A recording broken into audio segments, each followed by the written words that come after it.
অপেচাদাৰী নাটক কৰা মানুহৰ সংলাপ কিন্তু থাকেই মনত। সংলাপ বুলি ক'বলৈ গ'লে মই একক অভিনেতাকে কৈ দিব পাৰোঁ আৰু হয় হয় ইয়াত ক'বলৈ অলপ বেয়া পাইছোঁ ৰাস্তাত। অকণমান ক'লে একো নাই, আমি সকলো আমি ৰাস্তাৰে মানুহ আচলতে নে কি কোৱা? বাটৰ মানুহ আমি বাটৰ লগত হ'লেও ৰাস্তাত ক'বলৈ অলপ লাজ লাগিছে। এটা লাইন সৰুকৈ কৈ দিয়া কিবা এটা। অঁ পৃথিৱীয়ে জানে মই ৰাজকন্যা ৰাজৰাণী গৌৰৱিনী কৃষ্ণা যজ্ঞশিনী,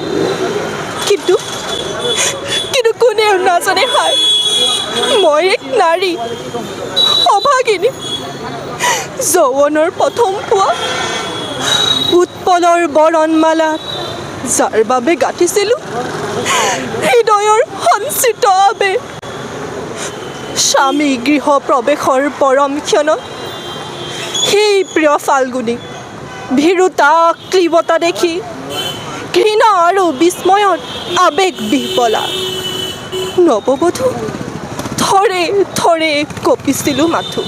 ধন্যবাদ। বাহ বাহ বাহ, তুমি হাত চাপৰি বজাব লাগে এতিয়া, যেনে তেনে হ'লেও হাত চাপৰি বজাব লাগিব। ইমান ধুনীয়া সংলাপ আৰু ইমান ধুনীয়া অভিনয়, তোমাৰ অভিনয় সুন্দৰ আৰু তোমাৰ এই প্ৰতিভা নিশ্চয় তোমাৰ জন্মগত প্ৰতিভা। মই আশা কালচাৰেল মোৰ দেউতা নাটক লিখে, নাটক কৰাই। হয় নেকি? এই কাৰণে খুব সুন্দৰ।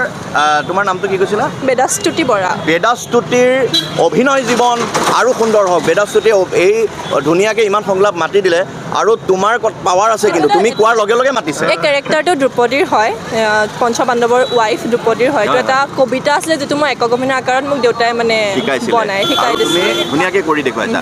মোৰ আচলতে এক্সকিউজ মিৰ দৰ্শকে এই অভিনয় চাই নিশ্চয় আজি সৰস্বতী পূজাত অন্য এক আমেজ পাইছে বুলি মই আশা কৰিম।